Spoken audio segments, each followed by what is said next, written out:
Hello and welcome everyone. My name's Angie Rogers and I'm the subject chair here at NCFE.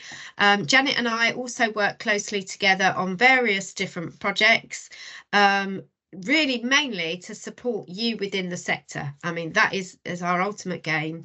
And I've been in the education, I'm going to say 35 years plus, because it's an awful long time in various different roles.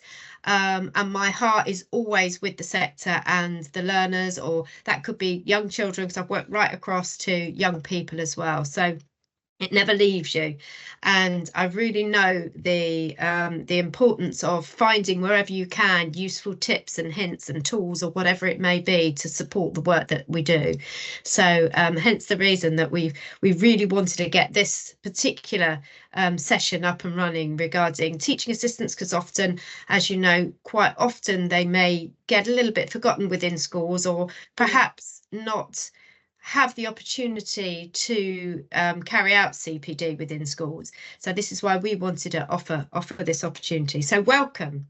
So this session that we're looking at today is going to be on supporting children's literacy skills. Please feel free, as I say, to use the chat for any thoughts and ideas that you have throughout the session. And you can also just make a note of any questions, because we will have a question and answer section right at the end. So please do put your comments in the chat. We're joined today by Janet King, Sector Manager in Education and Early Years, and our guest speaker, Amy Clifton from Alpha Training, who will shortly be introducing herself to you all.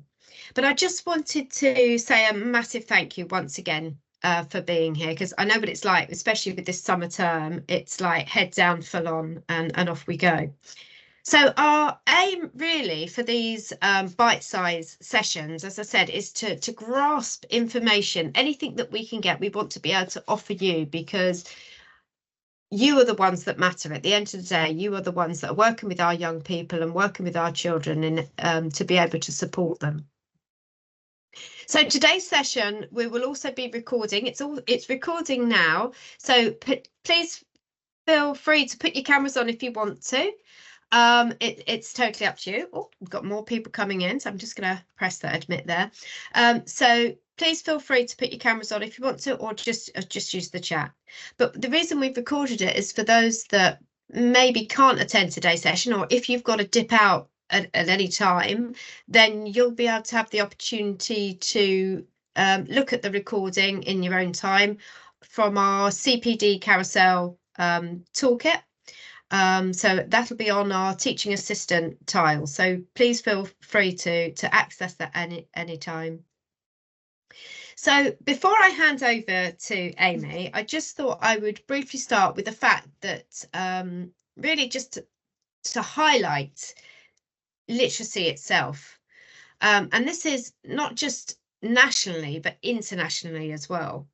So what is the rate? What is that literacy rate? And particularly here in the UK, when we talk about a literacy rate, well, I'll give you a fact here. So 99%, which seems good, right? 99%. Well, when you actually think about that, it actually means that one individual in every 100 is struggling to read and write. So that could be either a child or an adult. And I'm sure many of you have experienced those who require additional support in assisting with their literacy skills. We could all tell stories, right, with children that have struggled. And it's a sad fact, and this is one that I found from the Literacy Trust, that 1 in 14 children do not own a single book. Now, I find that really hard stat to digest. And one that you might think is impossible, surely, that not having any books at home. Well, in 2022, nearly 250,000 children in the UK left primary school without acquiring the necessary literacy skills for secondary school. However, as we know that this stat itself, there are lots of gaps as to the reasons why they struggled and what led them to those struggles in the first place. So how can we ensure that we give children the best early support that they require to gain those necessary skills to support them through their journey. And that's not just journey through the primary or the secondary, but on into their adult life. Well, this, as we all know, varies, doesn't it? Depending on the child, the family, the situation, or the situations they may have experienced or be experiencing in this moment in time. So we know that we all here in this space, we can make a difference. And I think that's really important, for these sort of bite-sized CPD sessions, that even if you take away one little thing that can support you to support that child, then that's the key. So as I said, please do put any of your thoughts that you have or any experiences that you're happy to share in the chat box. It's always welcome. So without further hesitation, because you know that was just a little snippet there, I'd like to pass over to the lovely Amy to introduce herself, and I'll bring up your slides for you now, Amy. Thank you very much. I think that was so good in terms of the context of why we're here and what we're doing. It's so important to remember that there are children out there that excel, that are amazing, and they need to be challenged as well, but also them children that might be forgotten and kind of lost in its way. So even though them statistics are shocking, it's really important to know, I think. So I'm just going to start off with an introduction about me, just so you know where I've come from. I started off in the whole education sector when I was in year 10, so in secondary school, and I did my placement, like my work experience, in a nursery. And the only reason why I did that was because my mum worked in a nursery, and I thought that would be the easiest thing to do, to go and work with my mum basically for a couple of weeks. So that's kind of where my journey started, but I actually really enjoyed it, and it was very eye-opening for me and what I could do in my career. So I kind of took that experience on board and continued that throughout my whole kind of education. So I didn't want to limit myself to early years, because still I was kind of quite young. I didn't know what I wanted to do. So I did health and social care. That's been my focus from GCSE A-level degree. I did that throughout all of them, and particularly at degree level, I think that's where I figured out that actually everything I was doing, everything I was researching, was going back to early years. So my dissertation, for example, everyone else chose things like dementia and police work and social working, and even though obviously they're very interesting and very important, I was always being drawn back to the early years, and I focused on why men weren't in early years and what has caused that, and what's caused this massive focus on female practitioners in early years. So throughout that whole experience, I then was working in different settings. So I worked in different nurseries, both private and funded. I then did placements in so many different primary schools. So a special school I went to as well, which was really vital experience for me, and has impacted me till today. Low income schools as well, and private schools based in London. So I've kind of seen lots of different experiences. And now that at this stage in my career, when I thought, yes, early years is for me, I'm really passionate about it, I then decided to do my teacher training in early years. And then I started my career in nursery. So I started as an educator, went to deputy, went to manager, and then eventually I went to become an area manager of 3 nurseries, which was really, really fun, very stressful, as you can imagine, but very fun.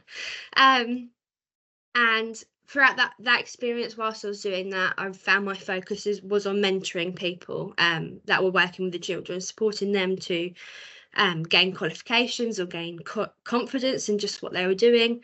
And that's where I've landed today with Alpha International Training. We train people from level 2 all the way up to level 5 in both early years and teaching assistants. So I've been able to keep my sector knowledge and keep that up to date whilst supporting the teaching assistants as well. And on an international level, the picture on the screen underneath my black and white one was I delivered some inset training in Luxembourg. And to be honest, I didn't even know Luxembourg existed before starting my job.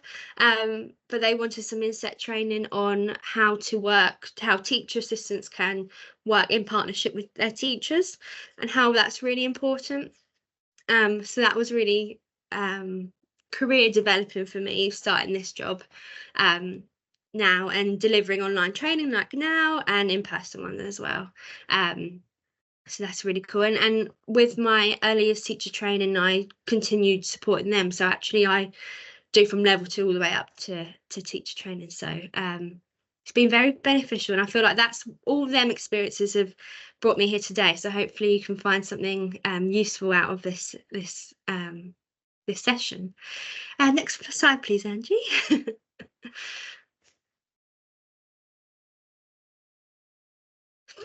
Perfect.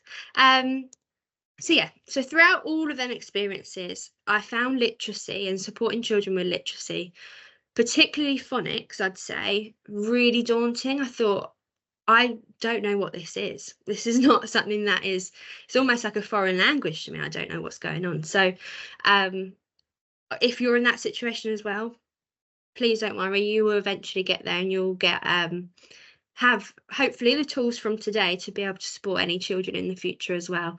But it's so important that TAs and teaching assistants feel confident in this area, because you're supporting the children to be confident in literacy as well.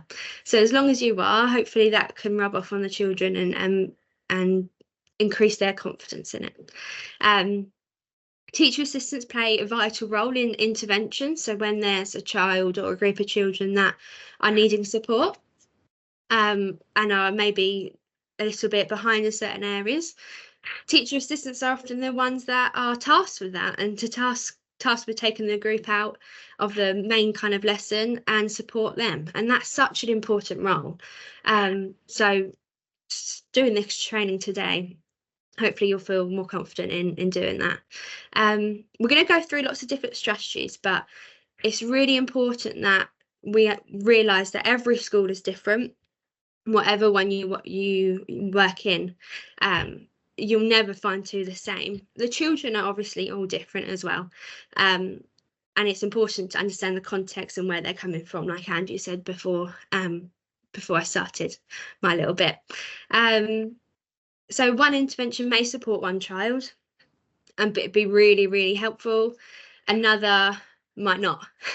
So it's really important that you are adaptive to that and have these tools in your toolkit that you can deploy whenever you want to. You can whip out a really nice activity that you know might work with some of your children. Some of them it might not work with, but it's so important that it's trial and error at the end of the day. And there's no such, don't like the word error, but there's no such thing as a mistake in literacy. I don't think. Every experience is useful. And it's exposing the children to something that they may not have been exposed to. So even though there's a little bit of, let's try something new, and it might not work, please don't think that you failed in any situation, because you're benefiting the children at the end of the day. Next slide, please, Angie.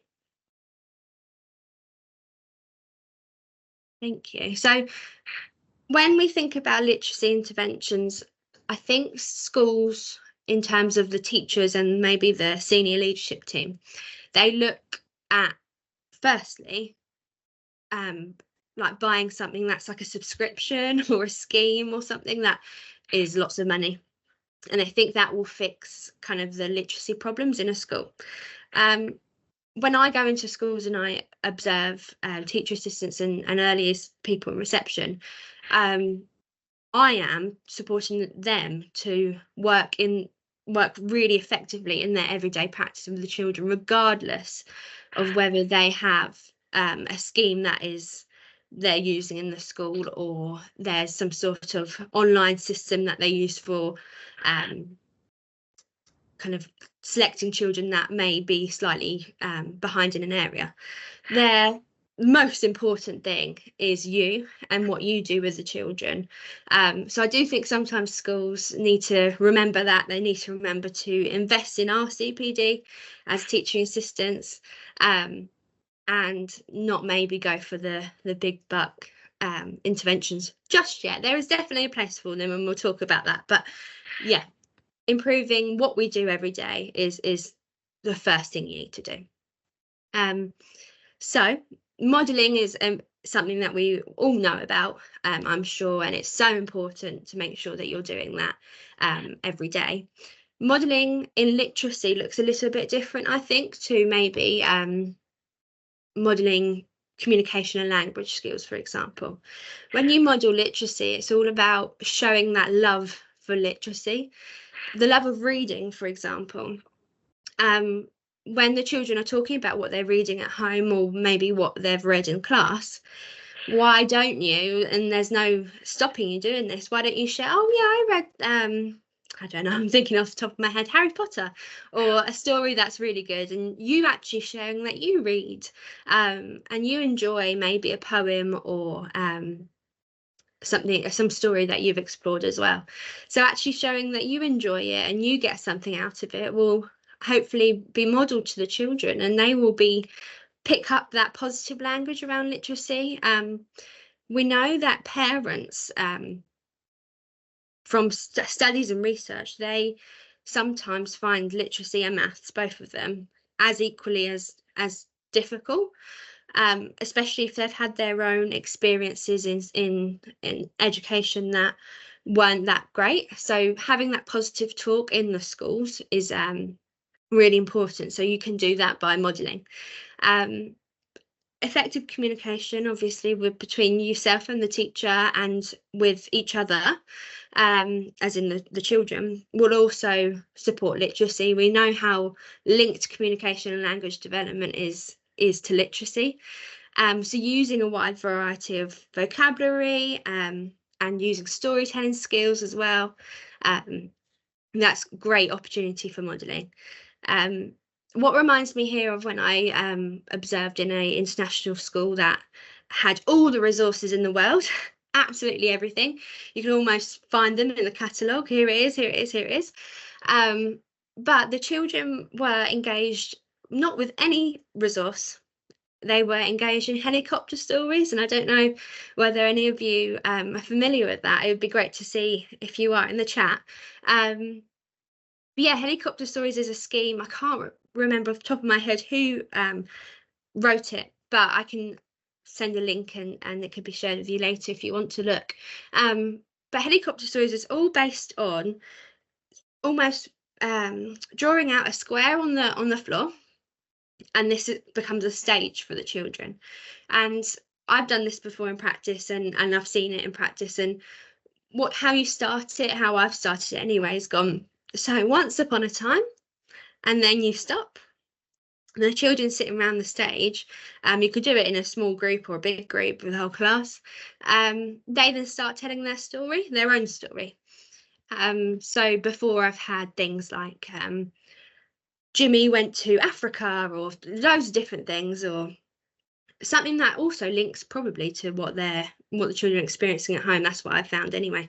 And they start adding to the story, and whilst they're starting to add, they get up on the stage and they act it out.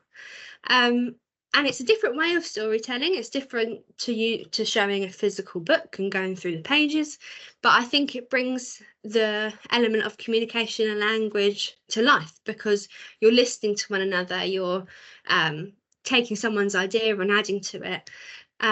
So when I saw that abroad, that was really effective, and that's all they needed to engage in literacy. So that might be something you'd want to try. And that's all about modelling. When I started doing it, the children, to be honest, didn't really understand what I was doing. But as soon as I started telling the stories myself and kind of engaging with them with it, that's when they started to get the hang of it, which was really cool. I've also seen it in some settings, a bit like what Angie said before, about children not having books at home. Some of the settings get them to write up the story. and they get a physical copy of it they can take home, and then that's their book for home, which is really impactful as well. So that's modelling. Children with English as an additional language, you might be supporting children with that.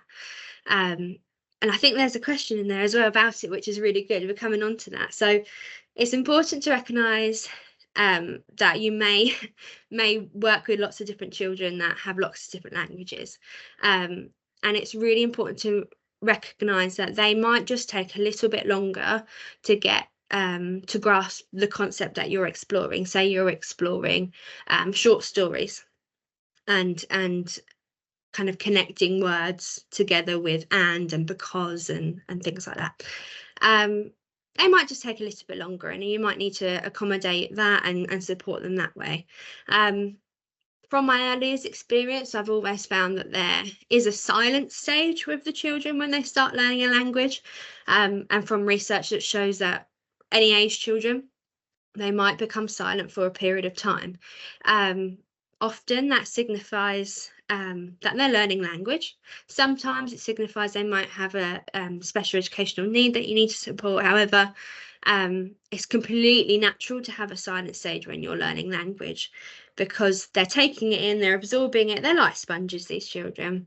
They're taking it in, and it's important for them to understand the language first before they then connect it and are able to speak it. So it's really important that you give them time to interact with you. Say you're reading a story and you ask them a question about it or what might happen next, and it's really important that you kind of pause long enough for that child with EAL to respond as well, and give their response in whichever way they can, if it is not in their own language, if it is. So yeah, it's really important just to be mindful of that. You might be asked to support a group of EAL children in an intervention, and it's all about tailoring them interventions to their languages and where they are.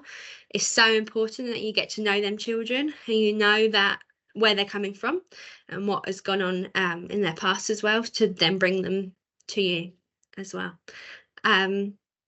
So it's all about taking time, and we'll talk about it a bit later as well, but taking time, not rushing their learning and not pressuring them to begin speaking in English or writing in English or reading English before they're ready. Oh, thank you, Janet. Shared the helicopter stories in the chat. That's brilliant. So with SEND, it's very similar.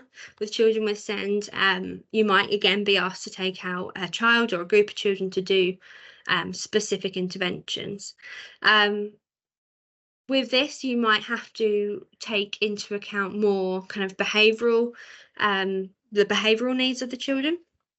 I've seen before that one-to-one sessions worked a lot better for a child that became overwhelmed when other children were faster than him.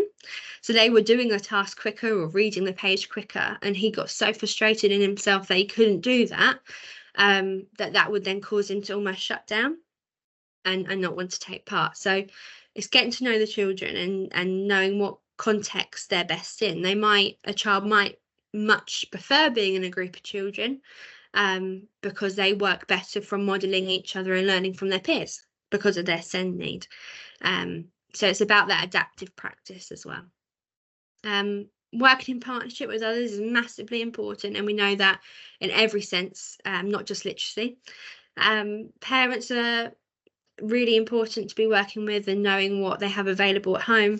That's that whole cultural capital. What are they coming into your school or setting with? Are they surrounded by books? Are they surrounded by writing? Are they surrounded by really great vocabulary? Or are they coming from a different experience where you're the person that's exposing them to that? So it's really good to get to know the parents, but also your team members as well, working together. You all have different skills, different experiences that they've had before. So sharing that knowledge and them skills together will ultimately benefit the children. So it's really important to work in partnership as well. Take your time. I said that previously. Take your time. learning is a process and it's not an overnight thing. You may, for example, in your planning, in the teacher's planning, have expected to explore a set of phonics sounds, say, for a week, and that was it. But by the end of that week, yourself and the teacher have reflected and think, actually, no, it's not time yet for the children to move on to something different. And that's absolutely okay. And it's really important to, again, kind of not punish the children in the sense of moving on to the next thing and not allowing them to solely master that topic, whichever topic you were exploring.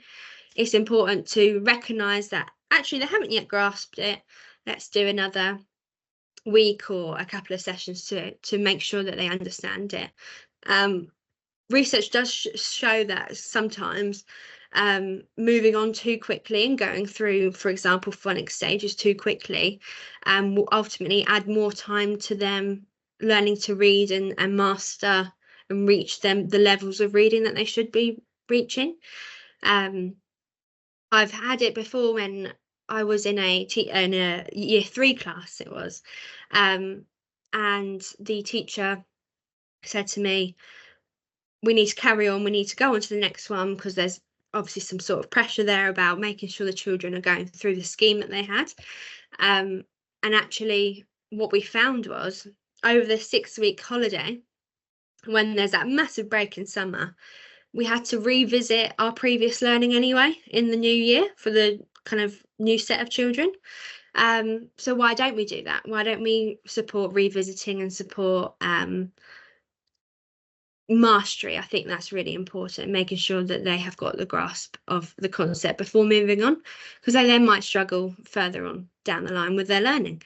And I've accidentally talked about the next one, but yeah, not being afraid to revisit, teaching something and making sure your pupils and your students know and can apply it to their learning, whatever the topic is. And if you need to revisit it, it's okay to revisit. Next slide, please, Angie.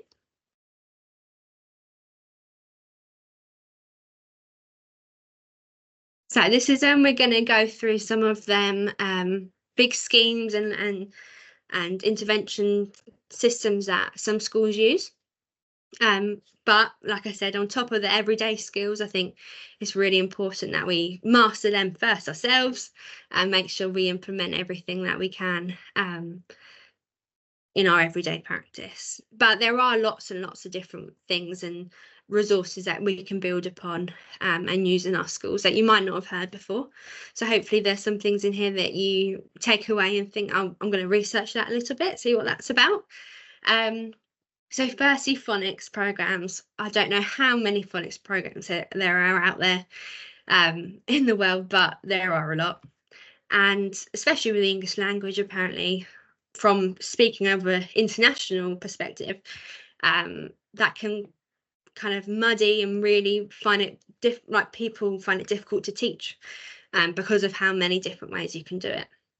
There's Jolly Phonics, there's Read Write Ink, there's all these different things. And I suppose in your role, you might not have the, you probably won't have the ability to change what the program scheme is in your school, but you can certainly share your feelings about it. I think you shouldn't be scared in that sense to share what you think, because you are at the end of the day on the ground and implementing it. If it's not quite working with the children, there's no harm in changing it. I've supported some schools recently to completely reflect on what they're doing and their phonics kind of policies and curriculum, and some have stuck with what they've done because they think it works, and they just need to really embed it further, and some have actually changed what program they're using, which is interesting. So for all the phonics programs, no matter which one your school goes with, they all just support their pupils to understand the relationship between the sound patterns and the written spellings. So I researched a couple of ones that I've never heard of, just to challenge my understanding as well. So there was one called Fresh Start, which uses group and one-to-one sessions to deliver phonics. this one was completely and solely delivered by teachers. So the teaching assistants, from what I saw anyway, what I researched, they don't really get involved as much. So thinking about that team approach and that support around the children, maybe that might not be as beneficial, maybe. I'm sure it works in some schools, but I like the idea as a teacher, being able to have our teaching assistants, have yourselves, know the phonics program inside out like everyone else as well. So that's one. Butterfly phonics, all these different names. There was, for this one, it was very strict in terms of structure. So it was 2 1-hour group sessions. And every single person, so that could be TAs or teachers, whoever was delivering it had to complete a specific butterfly training program. So they called them butterfly practitioners, which I liked. But yeah, so you had to get really specific training, which was really good. It's really important to have the background understanding before you teach anything. But yeah, it was limited to 2 1-hour group sessions. And anyone could provide that intervention for that one. And lastly, there was one called Rapid, and I'm sure all of these cost a fortune, probably, but they were group sessions and they were delivered by teachers. There was some kind of evaluation on that one that I found. I haven't seen these ones in action, but I wanted to kind of search something that I'd never seen before. There was some evaluation on this one about how the group sessions were really, really effective, which I thought was interesting, because a lot of the time you might be asked to support one individual child in a certain area, but the impacts of having 2 children or more, about that kind of social learning and learning from each other from a peer group, that Rapid, that scheme found it highly beneficial. So that was interesting. Obviously there are so many different phonics programs. I've had more dealings with Johnny Phonics than anything else. Some abroad schools use that as well, some British schools abroad, but that's all about singing, and there's a specific way in terms of the sounds, a specific order in the ones they do as well. So that was really cool. Oral language interventions. This is something that has become a real hot topic in this sector at the minute. Is Oricacy. I don't know if anyone's ever heard of that. To be honest, I hadn't heard of it since maybe a year ago. Oricacy is all about oral language skills and being able to speak to your peers in a way that you're giving eye contact and you are turned and face to the person you're talking to. You're listening to their responses about a topic. You're giving a response back. It's really become a massive focus for a lot of schools. And it's really important, I think, during COVID, maybe, this was what kind of has influenced this focus, because children weren't used to talking to one another, which is really sad, and using the skills of listening and sharing ideas and things like that. So Oricacy is not something that you do like once a week. It's something that you can implement in everything you do. Is that used with SEND children too? I think definitely that is possible. It depends how they communicate, obviously, Michelle. I think that it's important to recognise that they might not communicate verbally, but they could definitely non-verbally as well. So yeah, that's obviously something at the minute. Talk for Literacy is a very similar one, and it's all about being able to tell stories like helicopter stories as well. So Rhythm for Reading was a really cool one that I researched, and it's all about improving reading ability by asking the children to read, but to a rhythm. So when they were reading the stories, I've seen this in practice, they would stamp on the floor whilst whilst the teacher was reading, whilst the other child was reading, and they do it to that rhythm, and that's a focus for that scheme. So that's interesting, I think. they're all very beneficial for children. So it depends what works for you. And I found this one really interesting. It was philosophy for children, and this is where it's, to be honest, it's for the older children, so more Key Stage 2. It's a scheme that where you support children to talk about philosophical issues, and that's how they improve their oral language skills and their vocabulary and their ability for discussion and analysis and evaluation. It's very good for Key Stage 2 because children are very much exposed, I think, at the minute to what's going on in the news and the struggles that are happening in the world and in the UK. So using that, I think that might work quite well, using that scheme. So that's philosophy for children that you might want to look at as well. So we've already kind of touched on it. Sorry about that. But one-to-one versus group interventions.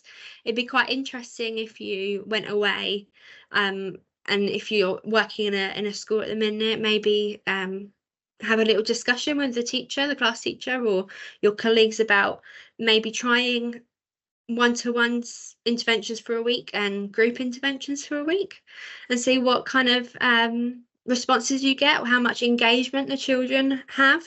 It's all about engagement. You're not necessarily assessing their skills and how their improvement in that time, because it's quite a short space of time, but are they engaged? Are they enjoying what they're exploring with you? And what the benefits are of each. You might actually want a combination of both, but I think it's really interesting that different schools that I've seen do it in completely different ways, and it's ultimately what's best for the children and what they respond to more as well. Computer-based interventions, this is popping off in terms of all the availability out there, but there's definitely a place for it in our schools. There's Accelerated Reader, which is a scheme that includes a lot of ebooks, a lot of e-textbooks as well. And what I like about it is it gets the children to explore obviously a wide range of books. If you're in a school that is a low-income school and you don't have lots of funding or spending capabilities, and you don't have a lot of non-fiction books versus fiction, or the other way around, this kind of opens up the wide range of kind of contexts and books that you can explore with the children. But also what I liked was that after exploring a book, there were quizzes about it. So it's that comprehension. That's the next point. It's all about that text comprehension, and there was questions about it, how it made you feel as well. Not just kind of what happened here, it was what it's allowed the children to evaluate the stories that they read. And there are some games as well that they can kind of explore topics with that they explored in the book. So there's definitely a place for it. I don't very much hand on heart hope that it doesn't take away physical books in schools, because that would be a disaster, but there's definitely a use of both schemes, I think, both physical books and computer literacy programs as well. Comprehension, I struggled massively with comprehension at school, and I never got over it, to be honest, because there were so many teachers that I had that said that I was struggling with it, but nothing improved. So that's your role as a teaching assistant, and that's hopefully you'd be empowered to go back today and try and make that difference to that child that's just constantly been told that they can't write, they can't read, can't do comprehension, things like that. Paired reading is really good for comprehension. It supports different ages. You can go all the way from reception all the way up to year 6 in terms of peer reading and looking at books together, and paired reading, sorry. Because not having a teacher there, I think, sometimes allows children a bit more of an open dialogue between them about the books and what they think, or about the bit of writing they're doing together. Allows a bit more open discussion as well.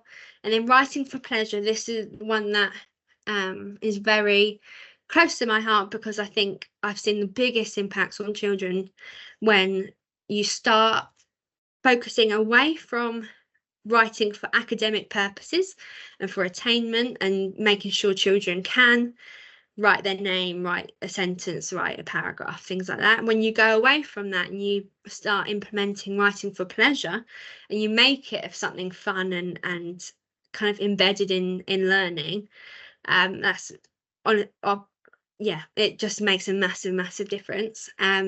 So for example, things like for maybe the younger ages, when they're still involved in play, having little whiteboards and bits of paper and pens scattered around the environment. For example, in the role play area, when they're in there and they start exploring that resource, they will have the availability to write a shopping list or ingredients that they need for whatever they're making. So that's kind of what I mean by writing for pleasure. Not the focus, this is the task writing. It's, you can write in your own freedom. And I think a lot of teachers and schools in general are really catching on to this, making sure that it's pleasurable, the children get something out of it. There's lots of focus on competitions at the minute, which I think are really cool. So there's a couple of things people have done where they've done a writing competition in their year group, and rather than focusing on the best writer or the best story or whatever it is, it's just celebrating everyone's ability and where they're coming from. So that's really cool. It's really positive and empowering for the children.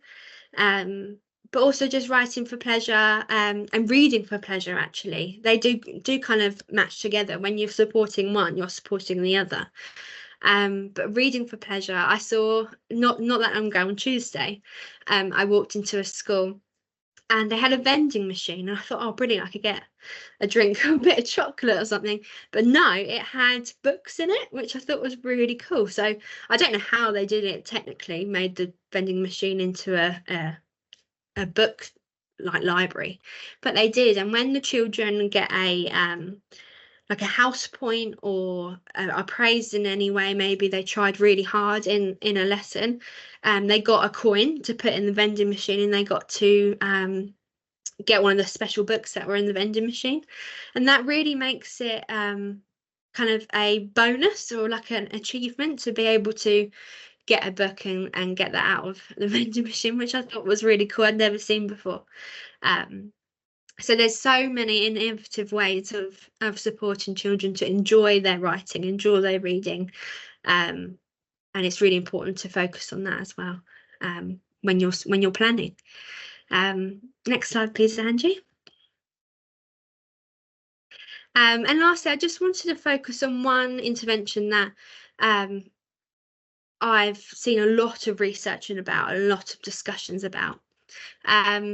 And this is the Writers for Life from the National Literacy Trust. Very similar to what I was just discussing about, kind of having that enjoyment out of writing, but it's based on the literacy surveys and actual research, and the Education Endowment Foundation research as well. And from that, it said that only 1 in 3 children said they enjoyed reading, and that's categorically the lowest level since 2010 that they've found in their surveys. So it's so important. If the children enjoy writing, enjoy reading as well, they were more likely to be engaged in it and get something out of it and achieve as well. This scheme, I have put a link on the page, so when you get the you can like kind of follow it. There is predominantly Key Stage 2, because it's them children that don't have the stamina, as they call it, to enjoy writing. They don't have someone maybe at home encouraging writing. They don't find enjoyment in it.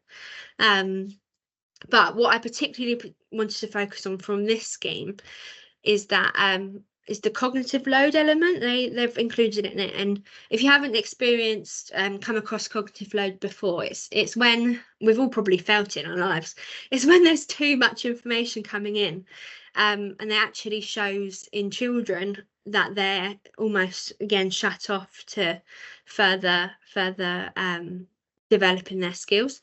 So it takes that in mind, and metacognition, so thinking about why we're reading, why we're writing, and it's focused on making sure that each stage of the writing program is kind of divided into smaller sections. It's not overwhelming for the children when they come to it. There are more manageable components of it, and the scaffolding element. From my earliest experience, scaffolding is a massive word that everyone uses every day, and this incorporates that, but for Key Stage 2 children, so obviously a lot older children, and it's all about you kind of being a part of that big learning process for writing and literacy, and using visual aids as well, so having it in the environment, some visuals that support that hands-on learning that you will be doing with the children. So I just thought I'd identify that one as an important one to maybe research if you wanted to. And yeah, even though we've experienced loads of different kind of interventions today, and it might be a little bit overwhelming what is out there, it's just so important that you focus on the children that you're working with, reflect on what they need, and just find out what works for them, as well. And that is me done. Wow. Thank you. Thank you, Amy. Do you know what? My pen is about to run out of ink trying to write down all those fantastic ideas, because yeah, absolutely brilliant. And I think, and I'm sure that everybody was great. I couldn't see the chat obviously because I was sharing my screen, but I know that Janet was keeping an eye on the chat. But can I just say, I want one of those vending machines, because brilliant. Absolutely, I think every school should have a book vending machine. What a brilliant idea! It's a treat to be able to go get a book. It's not a punishment anymore, which is beautiful. Yeah, no, I absolutely love that. Although I do want a chocolate machine as well, but we'll have I was gutted. I was starving, but anyway. Oh, absolutely brilliant. Now, I don't know whether there's any questions that have been put in the chat there, Janet, while I've been sharing the screen. Well, Amy's been an absolute superstar, because I know that Amy has followed the chat and responded to the questions. You did amazingly well. And so lots of comments and discussions, but I know that Amy took on board some of the things that were being raised. But if I may, I can't resist. So I too, like Angie, was taking lots of notes and thinking, and you were very inspirational. And there's three things, and please, Amy, this is open to the floor, but I'm going to come to you first, if that's all right. Oh gosh. Yeah, here we go. They're not toughies, and it's very informal. It's a chat, it's a discussion. But from my point of view, and from sort of being invested in early years children and young people, and also with students in FE and HE, what I'm thinking about is what Angie was saying right at the beginning as well, that you also carried the theme through, that speech, communication, language, confidence with all of that is low and has become significantly weaker over time. And I suppose we throw in post-COVID and all of that on top of everything else. And I just wonder if you're finding, or if people in the call today are finding, that the confidence with communication and language is actually weaker through the modelling. You were talking about modelling, and I wonder if we're seeing gaps from a sort of student or adult perspective. And that was just interesting when yourself and Angie brought that up. So I don't know if you've got any comments on that, or anybody else wants to comment. Yeah, you please, first, please Amy, guest speaker. I'll go first. Yeah, I definitely think there's a trend in that focused area, because it's a prime area in early years, it's a prime area in schools, so it's very much on everyone's mind. I think when it comes to my role, when I'm supporting apprentices and people doing the courses at the minute, every single course I've found has a unit on communication and language, which is fantastic. It shows that it's kind of incorporated in qualifications and things. But it's the practice side of it, I think, that more strategies and more maybe scenarios needs to bring into it. I think when you're kind of faced with a child that is struggling with communication and language, you don't quite have the tools in your toolkit to bring out and support them. And that's not your fault. It's just the fact that maybe there needs to be a bit more of a focus on bridging them gaps.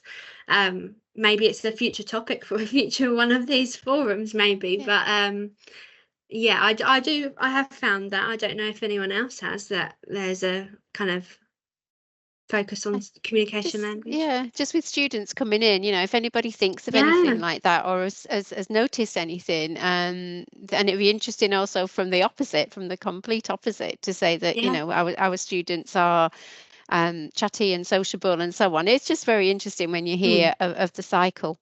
And the other thing is a little bit of a case study, because with so many different things and so many different interventions, and it's fantastic to see, and people were popping different interventions into the chat also, which was great. So thank you for that. It just reminded me of a situation of a little boy introduced to Jolly Phonics from one end of the country to the other, hadn't got a clue what the teacher was trying to do, and became quite distressed. So we also need to be mindful, don't we, of, we don't know sometimes which intervention is being used somewhere else, and how important it is, because quite distressing for the child. In early years as well. You're 100% right. So there's so many nurseries, I think, now that are providing children really early on with phonics programs, but not quite connecting that they then have to go on to primary school, and they might be taught something completely different.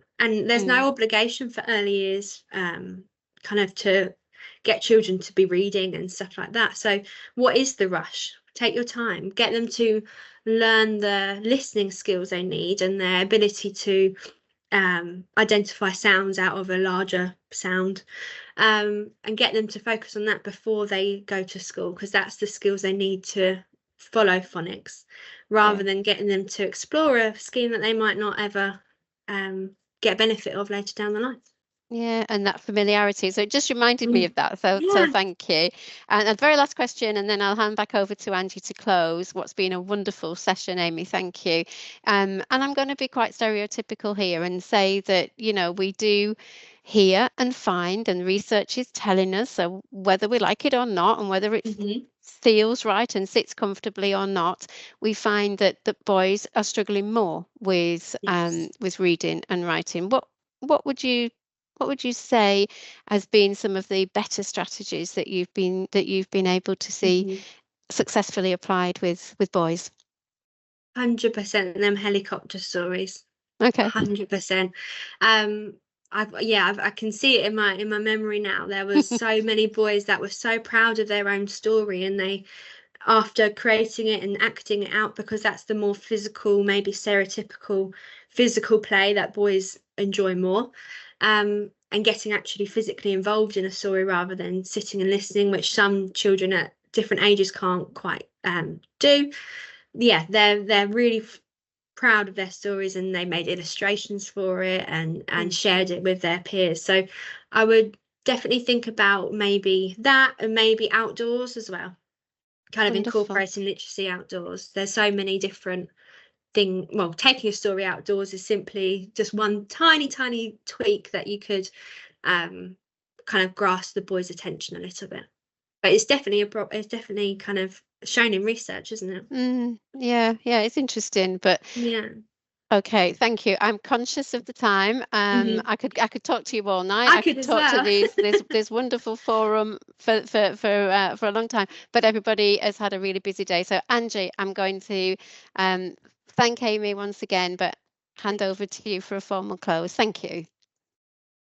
Thank you, and thank you once again, Amy. Yeah, I've got lots of things here and examples as well. But yeah, definitely that helicopter. I think that was definitely something similar that I've used in practice myself. So definitely go out there and try those things, everybody, or pass those useful tips. But we'll also, as I say, be putting this recording onto our CPD carousel. And Amy, if you're happy for us to share the slides, if anybody would like them, and please look out for any upcoming upcoming events, and you're all welcome to drop us a line, Janet or myself, if you've got any thoughts and ideas about any other events or topics that you'd like us to cover. So do please let us know. But thank you everybody for joining tonight, because I know it's a busy time. So thanks everybody.